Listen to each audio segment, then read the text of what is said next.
Why do you think so many people struggle with opening up about their mental health issues? Because I feel like it's kind of embarrassing.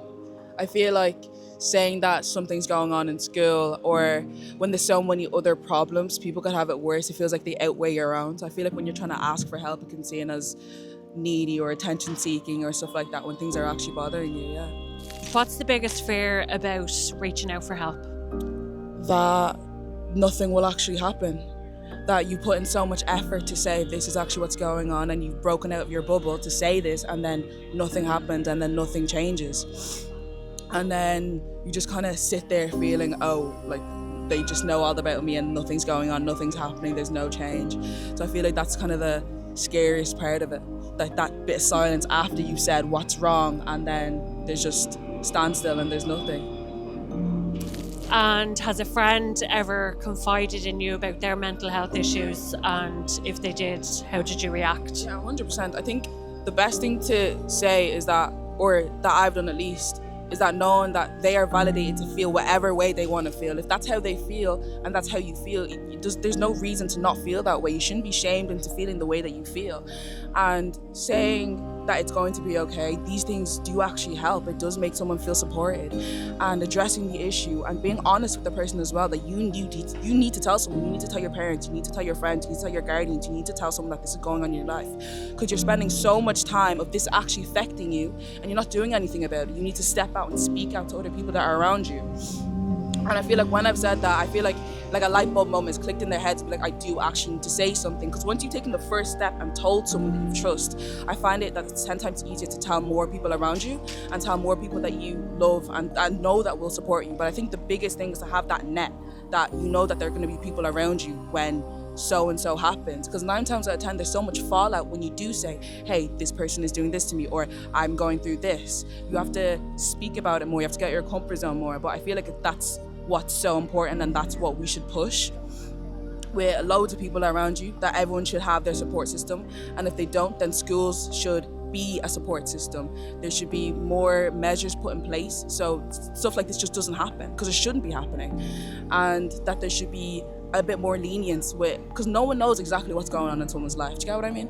So I feel like there should be a little bit more lenience, more leeway in schools, more systems put in place so there is a place that people can come to when their family isn't a place that they can come to.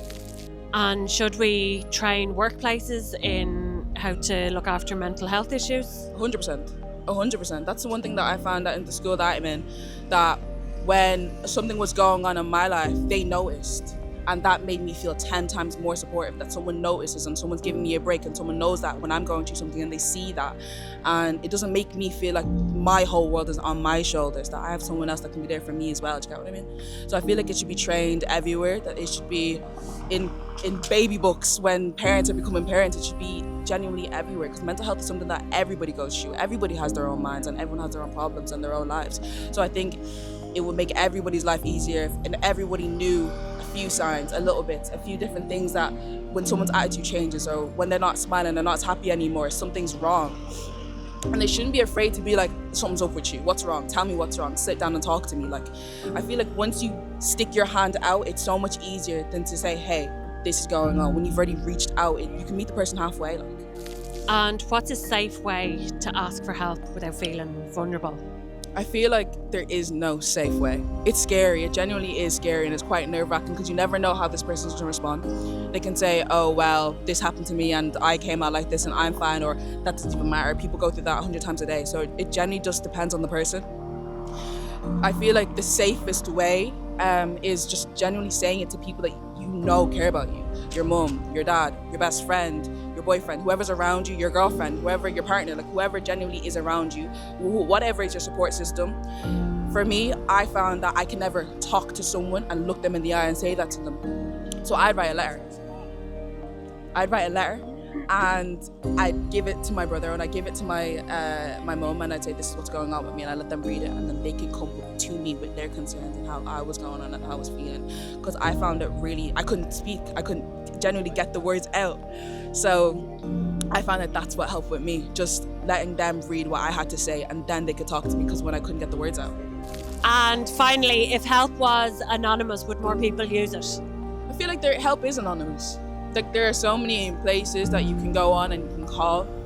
But I feel like if you say it, what needs to be done is there needs to be change. There needs to be something to happen after. If you say to someone anonymous, okay, say if I talk to someone anonymous, what's going to change? Nothing will change. So what's the point in talking? Do you know what I mean? So I feel like, obviously, I think that it's really important to have these places that you can talk to, especially when people can't afford therapists or whatever the hell is going on in their life, or mental health isn't really supported in their household. I get that, but that's why I feel like the help that they should be talking to is their guardians and people in school and their coaches and any authoritative figures that are in their life that might not be their family. That's where it should be put in places. That's where the measure should be, instead of anonymous people that nothing's going to happen, nothing's going to come from it.